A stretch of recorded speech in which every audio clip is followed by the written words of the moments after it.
And welcome everyone to the Wall Street Blockchain Alliance's Crypto Roundup for Friday, December 1st, 2023. Ron Quaranta here with my co-host, the great Josh Klayman, and our very special guest today, the one, the only, Mr. Jason Gottlieb. Thank you both for joining. Before we kick off our usual disclaimers, please, everyone watching, keep in mind that nothing discussed is accounting, investment, legal, or tax advice. That's why I have a lot of great lawyer friends.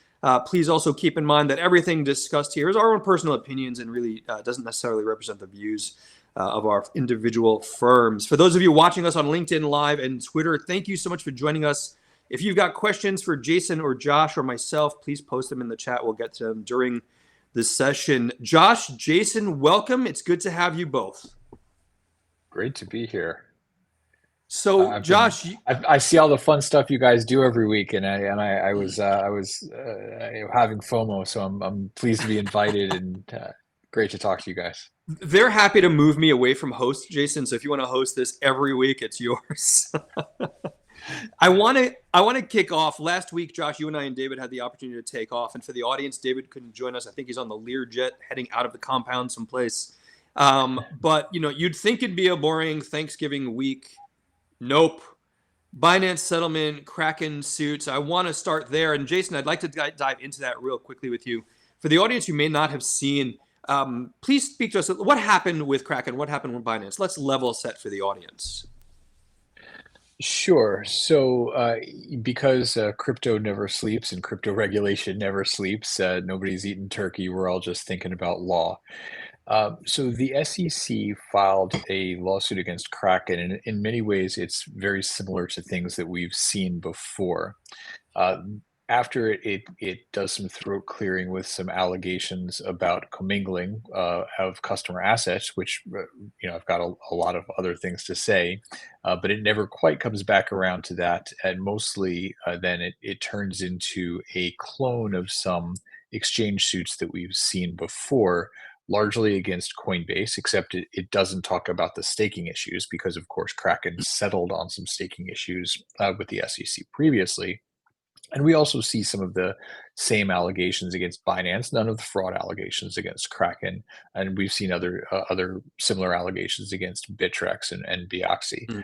And the central core of the Kraken complaint, of course, is that the tokens are securities per the SEC, because all tokens are securities per the SEC, and therefore Kraken is running an unregistered securities exchange. And with that comes a lot of the things, and this is something that Josh has spoken about frequently and eloquently in the past. Exchanges are you're supposed to have a separation of the exchange functions and brokerage functions and custodian functions, and the Kraken gets alleged to have failed to have done all that, the same as Coinbase, Binance, Bittrex, and Bioxy. So this is the core of it. In a lot of ways, it was a little bit of I don't want to say it's a yawn, because it certainly isn't one for Kraken. But there's nothing fundamentally new there from the SEC.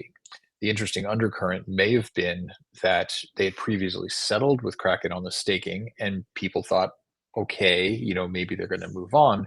But now that they've actually taken this action, it does leave everyone scratching their heads and thinking, why would you settle with the SEC ever if you think that they may come after you for something else later?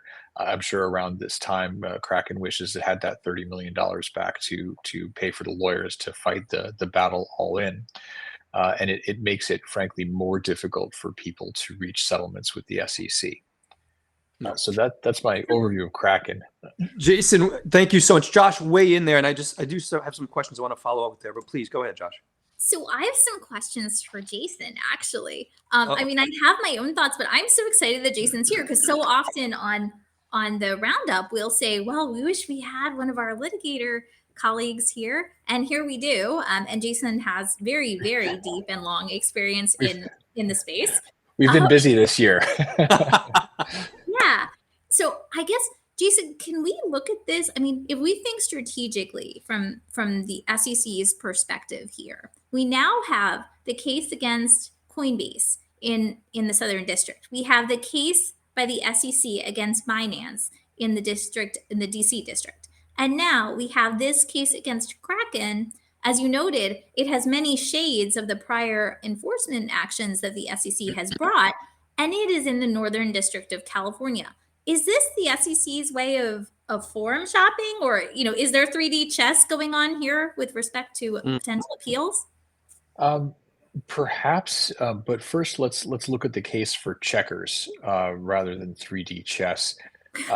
Coinbase, it to the extent that it has main offices or has a principal place of business, and it may not. It says in its securities filings that it doesn't.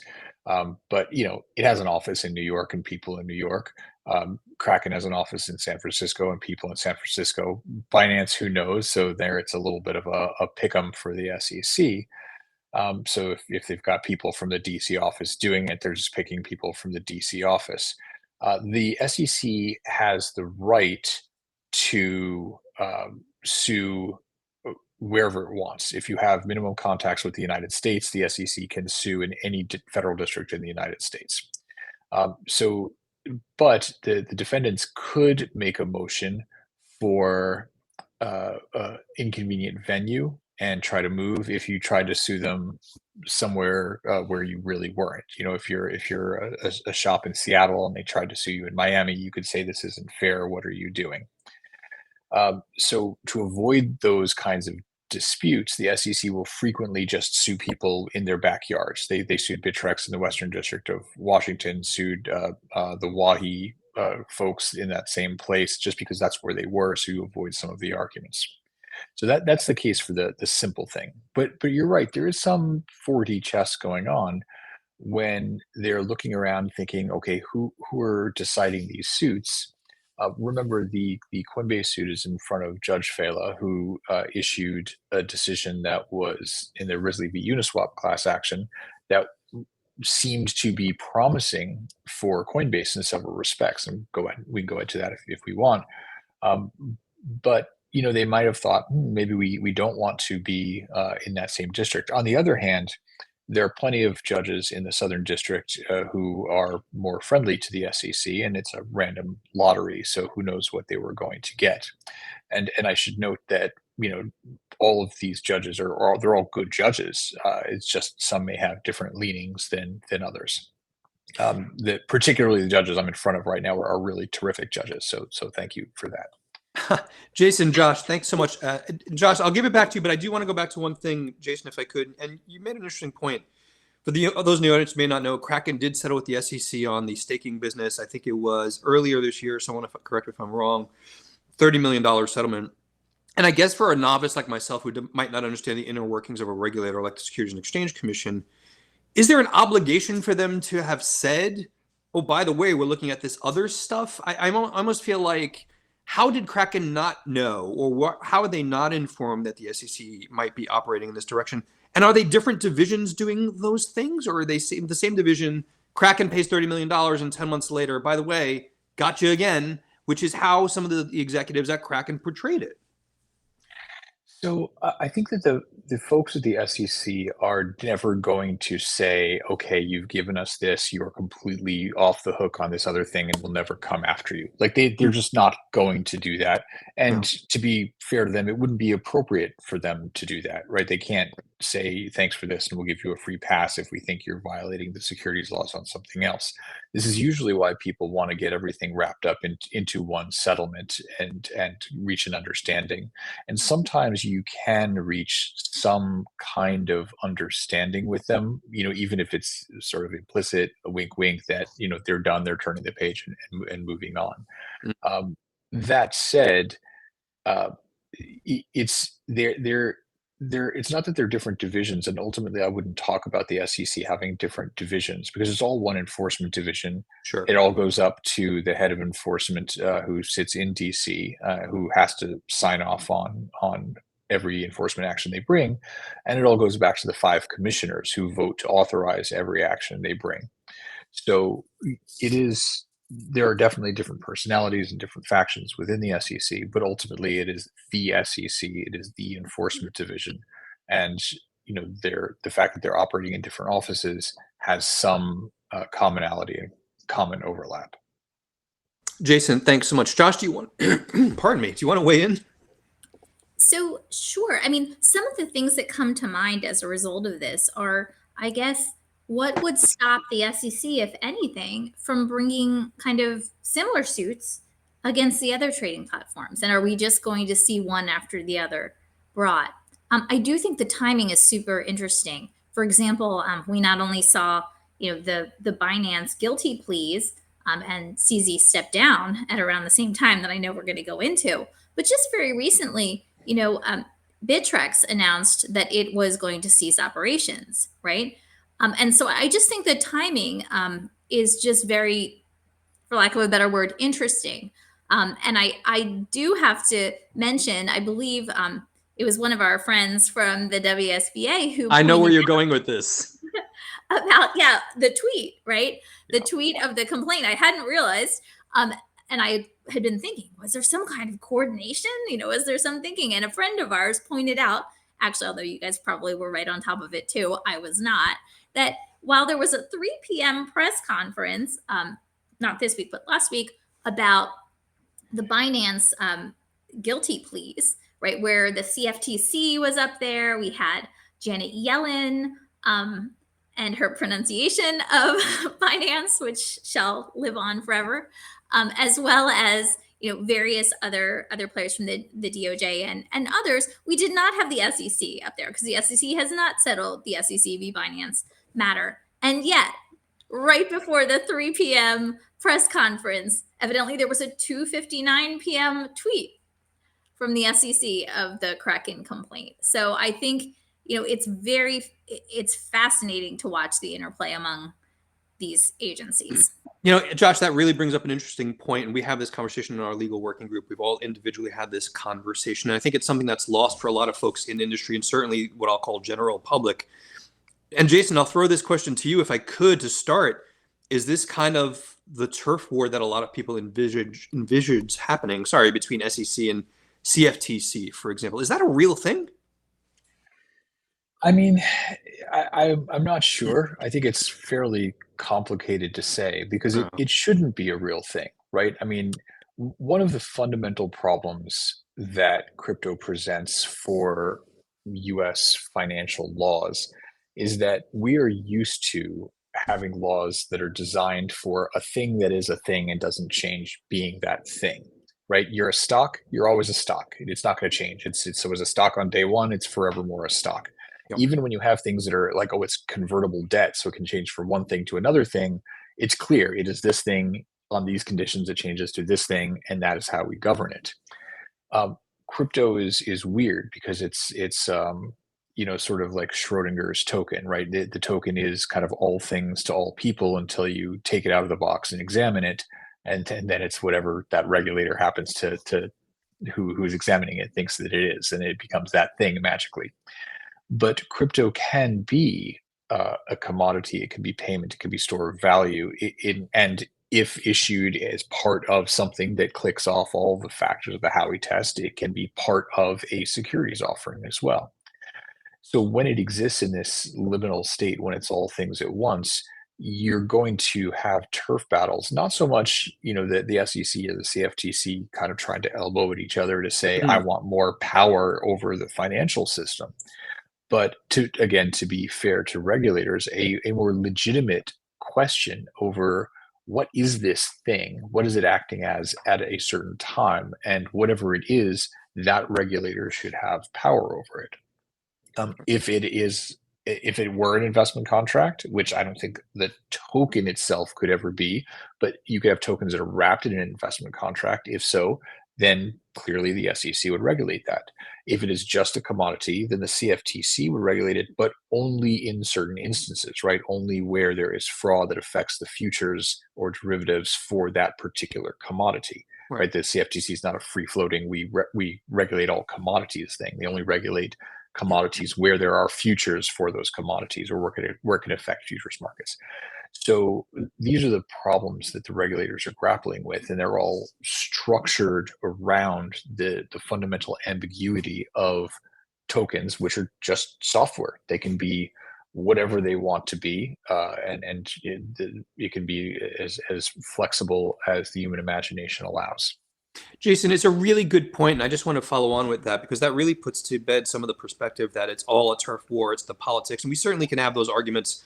But you hit on the core of what I think is the issue: the lack of clarity defining what is a particular thing. Would you suggest that the pace of innovation that we see now in things like crypto and blockchain, et cetera, and tokens and smart contracts means that how pardon me, how regulations and laws look at these things need to evolve? That ultimately the problem is a legislative problem, not a regulatory problem. Is that a fair comment, do you think? I think that it is, because of our structure of government. The regulators have powers that are given to them within a certain scope, but those powers are given to them, and that scope is given to them by Congress. Right? Congress passes the securities laws and says, you Securities Exchange Commission are empowered to regulate the following things. There isn't, as some other countries have, a sort of all-in financial regulator that just regulates everything in the financial markets and then has a sort of free floating administrative power. It's just not the way we work. We are a government of limited powers and an executive of limited powers. So I think that those administrative agencies are struggling because you've got something that it floats in and out of the ambit of their power or floats between the agencies, which creates a lot of trouble. Ultimately, I do think that some legislative fix is necessary. I'm not 100% sure what that is. Like we've been talking, Josh and I and others have been talking to legislators and aides, not as lobbyists, but just as lawyers in this space for several years now, trying to figure out what the best answers are. But and there's been a lot of really great work, and a lot of props should go to people in Congress who've been working on these issues. Senators Loomis and Gillibrand, Wiley Nichols in the House, others in the House who are working on these problems. But instead, the House today is voting to expel George Santos. So clearly, they've got more important things on their mind. It's a good point, and we can have very long, complicated politics conversations. We'll do that next week at the holiday party, Jason. Josh, I want to kick it back over to you. You brought up Binance, so let's dive into the deep end of that pool. And for the audience, again, if you've got questions for Josh or Jason, please do submit them. Binance, by a faraway stretch, the largest crypto exchange in the world, under investigation for multiple issues. And as you mentioned, Josh, settled last week a wide variety of those issues, except for SEC's current actions. Josh, could you tell the audience a little bit, what were the settlements and what was the government really looking at in the aspect of those settlements that was really critical to their cases?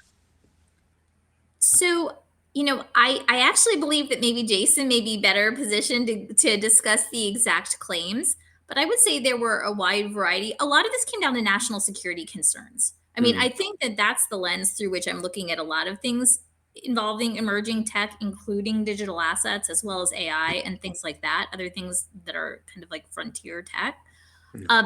And so questions as to KYC, AML, sanctions violations, right? Things that we might think about with, say, FinCEN, right? Market manipulation, things like that. Not the security stuff. All of the security stuff still remains. But so those aspects of charges that had been brought have not been settled. I don't have the case up in front of me right now. But what I would say is, as has been evident to everyone, CZ has stepped down and Binance will be under supervision for the next several years. And I think that is going to provide, frankly, the US government with a lot of data. And also the fact that, CZ's successor is somebody who has a history as a regulator. I think we're entering a new phase with Binance and what it will mean for the industry and all of that. What I would say, though, in particular, is that one has to imagine that if one were CZ for a moment and you saw what just happened with Sam Bankman-Fried, notwithstanding that he may have been in Dubai or wherever he was at the time. I mean, one could see some pretty big stakes there and some reasons for which someone might settle personally and as an organization. Here we see Binance living on. I think that does provide, I would imagine, some important stability for the industry, as well as, like I said, some visibility for regulators into and the government into the crypto world. And also, I mean, very interestingly, we'll see what happens with CZ, but it sounds like he's still going to be consulting to the industry. So presumably he is not being banned from doing work in this industry. And I think it's a very interesting outcome. I think it's actually, in my view, a real positive for the industry that this was the way it unfolded and not the way of FTX. But if there's one other thing I can just go back to for a second. Sure. When we were talking about regulatory, Chess? not infighting, but competition. I think, and this is something that actually the CFTC and in particular Rob Schwartz has posted this and reposted recently. Going back to the letter to the Telegram court from the CFTC, where they basically said years ago, digital assets, virtual currencies are commodities. And at certain times, they may involve securities, but they are still nonetheless commodities. And I think that's an important part of this friction among agencies. In the CFTC, they don't generally regulate the spot market, right? They do have broad market manipulation and anti-fraud powers, right? So that allows them to operate broadly. But I think it's that piece where a lot of times we think, and this is where some of the legislative solutions actually say, we're going to draw a line here about whether something is a security or is a commodity. But I think right now the position, certainly of the CFTC, as I understand it, is that digital assets are commodities, and whether they may at certain times involve or be securities is a separate question. Josh, thanks so much. Jason, just looking again at the charges around Binance, and Josh, I appreciate that important background. So I had the opportunity to read the settlement over some of Thanksgiving, much to my wife's chagrin, which is an interesting conversation. But when you look at what the government cited, DOJ cited, something like they would have been required 1 million SARS reports, suspicious activity reports, over the course of the complaint. Facilitating illicit finance, facilitating violations of the Bank Secrecy Act. Is that going to be the government's focus going forward? And what were your perspectives on what I'll call some of the, I don't want to call it egregious evidence, but when you look at some of the internal communications, it almost seemed like Binance's strategy was ignore the laws. Am I overstating that?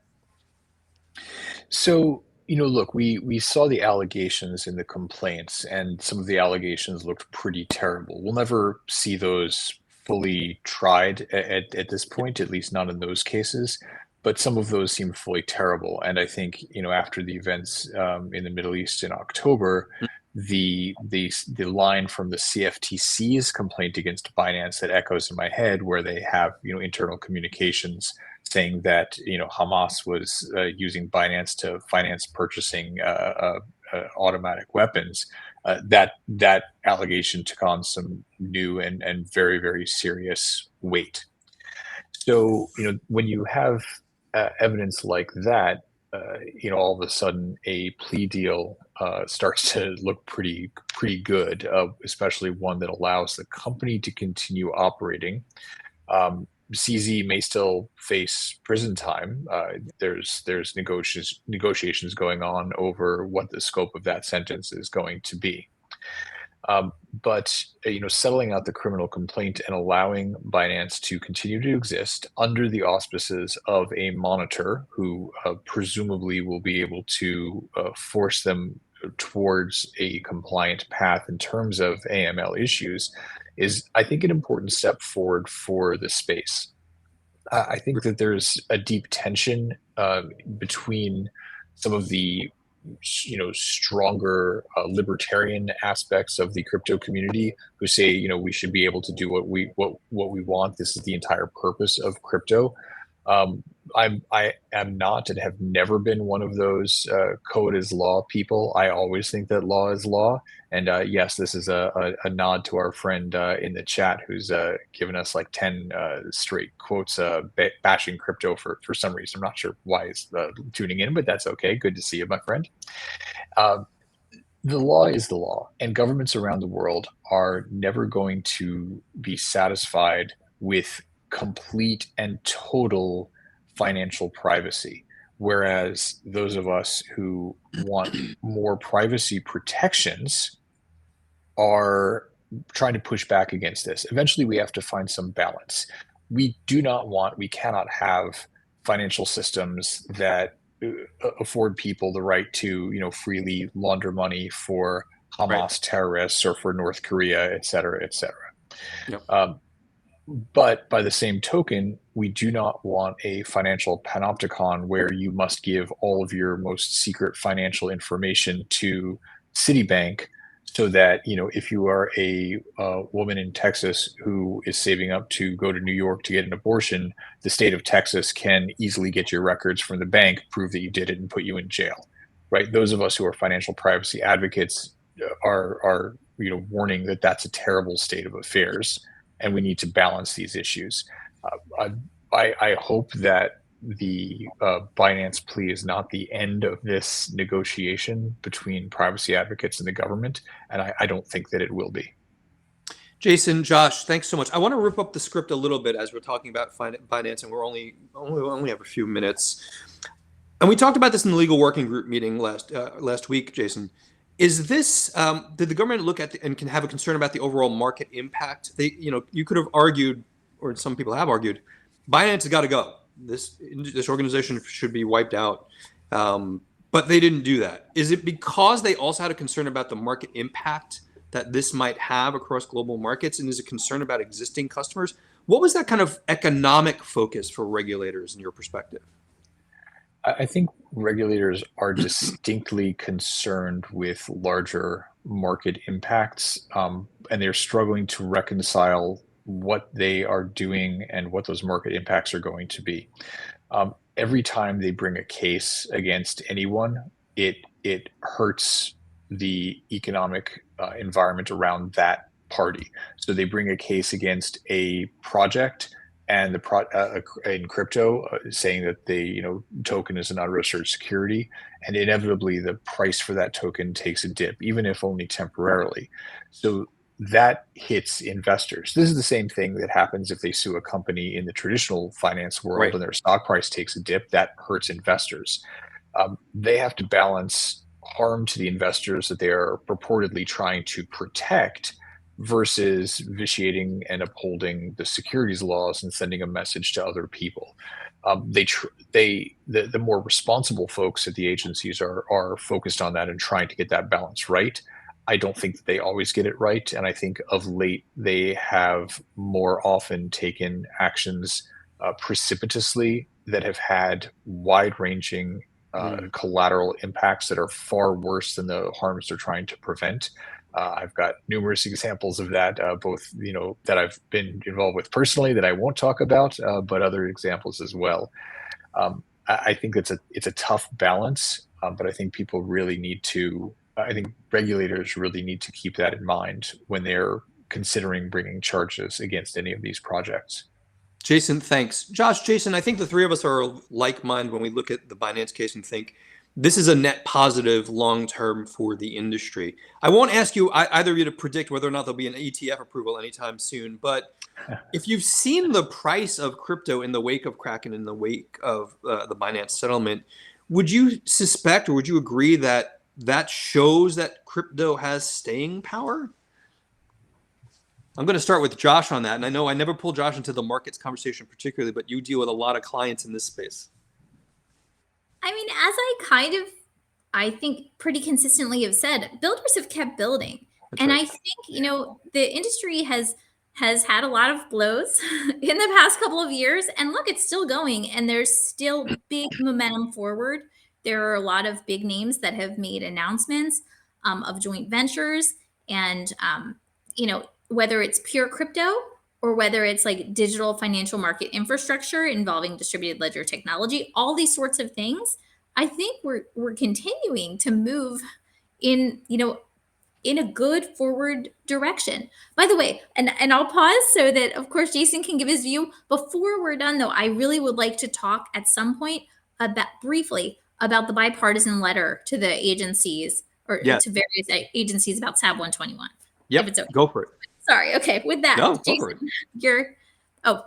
We'll do one, Jason, to No, talk about the thing I was just okay. The floor is yours, Josh. You go ahead. All right. Okay, on the fly.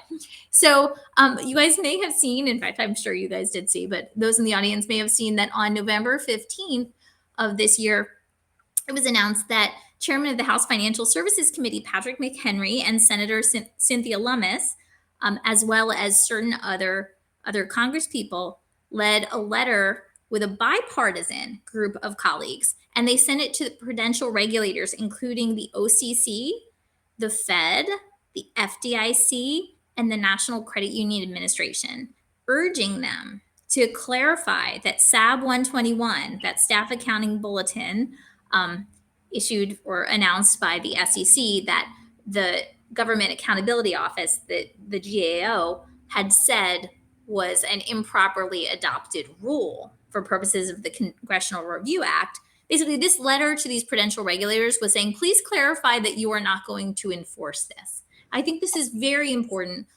because, as we see more and more people and more institutions potentially moving into digital assets, and when we think about custodians, including, for example, banks, and what the impact of SAB 121 can be on them, depending on whether digital assets of various sorts are considered crypto assets, and looking at the types of custody, this is I think it's an important letter, and I think this is an important topic. Agreed. Jason, do you want to weigh in on that? Yeah, I'm going to take the boring side of it. I think the recurring theme we see, it's not just the impropriety of the rule itself, or the unworkability, the impracticality of the rule itself, the SAB 121. It's the way in which it was adopted, I thought, was sort of wrong and abusive, and that leads to other rulemaking efforts that we've seen coming out of the agencies. I'm not quite sure where the SEC is on the amendments to Rule 3B16, but they originally put out this rule that would have had radical effects on DeFi without ever mentioning DeFi or decentralized finance in any way. The industry loudly complained and said, hey, you realize this is going to have some pretty dramatic effects. The SEC had to say, yeah, okay, but we actually did mean that. So here's our revised rule that says DeFi. I guess their view was, well, we can't get away with screwing people quietly. So at least if we tell them we're screwing them, then it's okay under the Administrative Procedure Act. That was in the comment period, which has expired. I haven't seen it come back yet, so I'm not quite sure what they're doing, but I do know that they got an awful lot of comments about it, and they're having to review and process all those comments. But I think we've seen a series of I would go so far as to say them abuses, going from one step to another, from rules that are not properly passed through the APA procedures to rules that may be passed through proper APA procedures, but they don't adequately reflect the statutes and the statutory authority that the agency has for those rules. Then even worse, we've seen guidance, and this I'm particularly thinking of some guidance from the CFTC about what the 28-day rule means under CEA 2C2D. There's guidance that doesn't, in my view, accurately capture what the rules are, and the rules don't actually capture what's in the statute. So we're kind of several steps away, and then we have an enforcement action that says, well, this is what we think the rule is, and it's the enforcement action's erroneous interpretation of their guidance, which is an erroneous interpretation of a rule, which is an erroneous interpretation of a statute. And you gotta sit back and scratch your head and say, like, wait a minute, hang on. You guys are saying that that's the rule. Who says? Like, why is that? That's not the rule. That's not a rule. You just made that up. But it's what they say, and that is what they think that the rule is. And in a way that has an interim effect, folks who are advising clients, Josh and I do routinely have to say, look, I know this isn't written down anywhere, but this is the CFTC's view. This is the SEC's view. And if you want to stay out of trouble, you have to do this.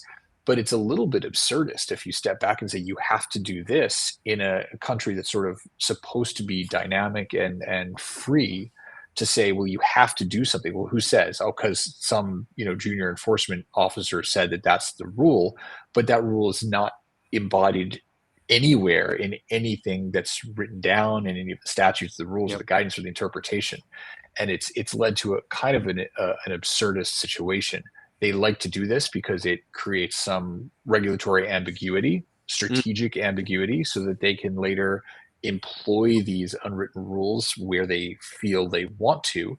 But it's to use the cliche, it's downright un-American. This is not the way you're supposed to regulate an industry, and it's a bunch of tricks and traps for the unwary, or for people who couldn't afford to hire the lawyers who happen to be hanging out in these rooms.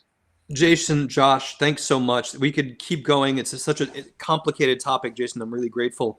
I want to bring us home and wrap it up a little bit. The team recently joked in our newsletter that the SEC's next enforcement action will be against Santa Claus. Every present dropped is an airdrop, and we can expect the complaint sometime on Christmas Eve. All kidding aside, I want to ask you both, do you expect we're going to have a quiet rest of the year, or can we look forward to more actions, in your opinion? And you can mention the Lindy effect. Go ahead, Josh. So I'm not going to make a prediction about how much excitement happens between now and the end of the year, because I don't want to jinx us, maybe. But what I would say is I saw that Greg Murphy, our good friend from the WSBA, put in the chat about the Lindy effect. I must admit, I did not know exactly what effect that was. So I looked it up while we've been here. And so for anyone in the audience who, like me, is not familiar with it, I think this goes to the question about the prior question about the future of crypto. And so according to Wikipedia, the Lindy effect, in summary. The definitive Wikipedia. Yeah, exactly. And a portion of the Wikipedia, one sentence that I'm pulling out, says, thus the Lindy effect proposes that the longer a period something has survived to exist or be used in the present, the longer its remaining life expectancy. So longevity implies a resistance to change, obsolescence, or competition, and greater odds of continued existence into the future. And so I guess that's like, as we get older, I don't know if this is actually the Lindy effect, but when you look at average life expectancy at each age, it keeps going up because everyone who's already died has already died and is not pulling the average down. But I think that means a big positive. Crypto's been through a lot, and it's still alive and kicking. I don't want to address the age topic with either of you right now, but Jason, I feel you wanting to answer Greg's comment as well. I think Josh said it all when she said that people have just kept building, and that's really the key. It's you've got a bear market, keep building. You've got regulatory scrutiny, keep building. Ultimately, this is a technology play. It's all about the technology, and it's all about the cool things that we can do with the technology. So we keep building, we keep advancing. It's software development, and I don't think any amount of government regulation is going to stop that. Jason, Josh, thank you so much. Really appreciate it. Always a great conversation. Jason, you're going to have to come back. I'm really looking forward to seeing you both in New York City next week. Hang on. You're both going to join me in the virtual green room in a moment. For those of you who joined us in the audience, thank you so much. The recording will live on LinkedIn Live and on Twitter, X. Sorry, did it again. It will also show up on our YouTube page for the Wall Street Blockchain Alliance. So thank you all again. Have a great weekend. We will see you next week. Jason, Josh, hang around. All right. Thanks, everyone.